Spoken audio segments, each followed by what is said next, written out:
So when it comes to the firearms rationing laws in the state of California, when it comes to SB61 and how it goes into effect July 1st of 2021, there's a whole lot of confusion out there, and it's not necessarily that people are intentionally spreading misinformation, it's that many people aren't clarifying hard enough on what the bill actually covers and how to work around it. And I want to today provide a good source of information where you can just look at this and understand what's going on. Because while people aren't necessarily spreading the wrong information, they're not properly, in my opinion, emphasizing the specifics and how to get around it. So let's talk about SB61 and how it's going to be affecting your ability to buy firearms in the state of California and how many you can buy in the state of California, as well as how you can avoid these laws completely legally.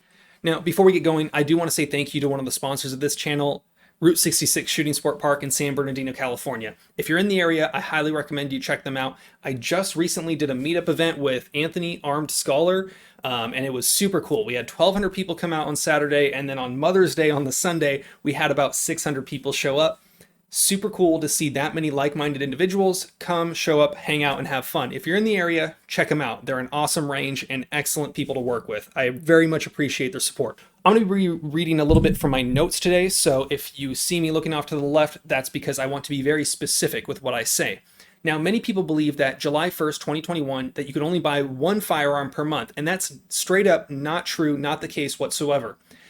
Beginning July 1st of 2021, you can only buy one of these two things. Now, it's one or the other, not one of each or two of one of them, only one of the following two types of firearms: a handgun or a semi-auto centerfire rifle. So in a 30-day period of time, you can only start the background check and 10-day wait for a handgun or a semi-auto centerfire rifle. Bolt action rifles, doesn't matter, you can buy 800 of them at a time. Rimfire rifles, as many as you want. Pump action rifles, as many as you want. Shotguns, as many as you want. But only one handgun or one semi-auto centerfire rifle. This is a change from the previous definition affecting only handguns. Now, if you are not a police officer and not involved in Hollywood, there are some exemptions that people like you or me can achieve, one of which I'm already in possession of, meaning that I can buy as many handguns as I want right now. And as of July 1st, I will be able to buy as many handguns and semi-auto centerfire rifles as I want in a month. Now, obviously, I don't agree with these laws. I'm just kind of describing to you what they do say and what they will prevent you from doing or not doing. So, one of them is a private party transaction. Now, many of you may know that if you want to sell a firearm in the state of California, you need to actually do it through a firearms dealer.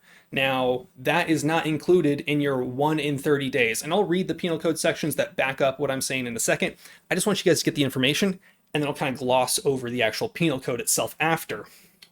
Or, if you would like to buy a firearm from a dealer and not a private party transaction, you can if you have a FFL 03, which is commonly referred to as a Curio and Relics license, a license to buy as a collector antique firearms of over 50 years of age, that kind of thing. So if you want to go and buy a Mosin, if you have an FFL 03, you can do that. In many other states, what that would allow you to do is ship firearms that are of a certain age or of a certain classification straight to your door.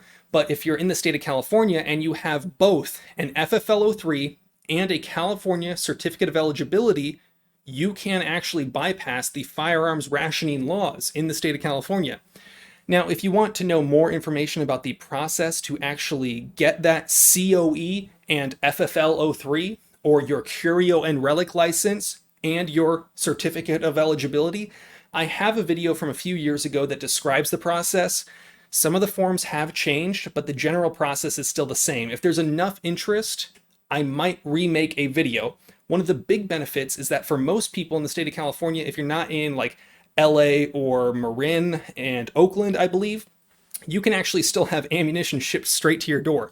So while everyone else has been doing background checks for ammunition, I still have been ordering online and having it sent straight to my door in the state of California, which has been an absolute lifesaver in the era of COVID-19. So personally, I would highly recommend that most people get your FFL 03 and your Certificate of Eligibility in the state of California, but maybe you're not interested in that.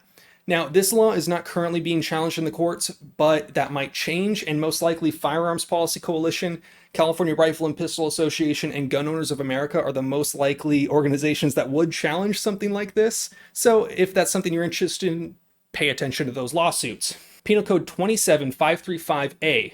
Now it says a person shall not make an application to purchase more than one handgun or semi-auto centerfire rifle within any 30-day period.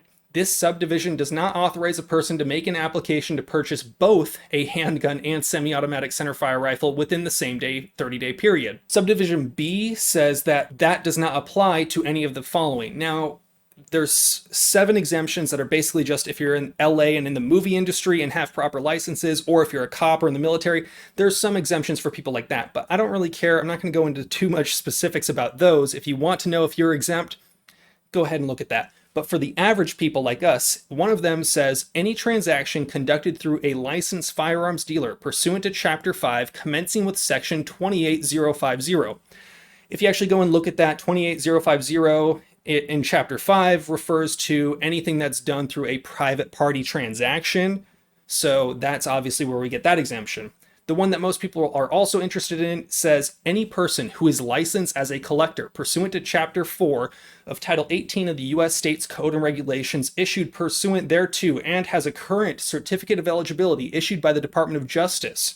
So if you have a COE and your FFL 03, again, I will leave a link to that video down below describing that process, you are exempt from these firearms rationing laws. I know that I kind of rambled on a lot about basically one sentence that could sum up the entirety of it and then one sentence that sums up the exemptions, but I just wanted to make sure that the best possible information was floating around because like the firearms precursor part ban, there's a lot of information that people don't quite have right or they're not emphasizing the proper parts, and I wanted to make sure that we're all on the same page here.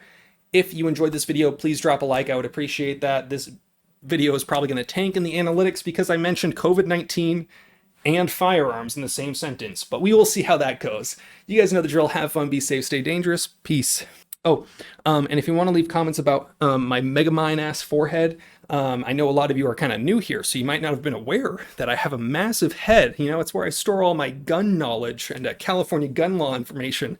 Go watch my previous video, which uploaded on the 19th, most likely the same day that this video goes live, and look at some of the funny comments there. I encouraged it heavily. Thank you. Okay, look, I know for my California people out there, I know I posted and mentioned in one of my more recent videos that I would talk about how I was able to get a P320 in the state of California legally without having to go through a private party transfer, without having to buy it from a cop, without having to buy it from someone that moved in from out of state. And I will make a video on that very soon. So I'm sorry that that wasn't the next video like I said it would be for this one, but just sometimes things get out of the way. And I wanted to make sure all the information that I'm going to be talking about and how I did this, that wasn't from an 80%, how I did it, and I wanted to make sure I got all the information as accurately as possible because it's one of those kind of niche situations where I wanted to make sure all my T's were, you know, I crossed my T's and dotted my I's and had all my stuff together and had the information proper, and I was just kind of waiting on the last few things before I actually talked about it. So that will be soon, probably within the next few days. I'm sorry, it will come. Be patient. If you want to do the method that I did, you're going to have to be patient anyway, so if you're impatient, probably not going to be something you're interested in. Thank you.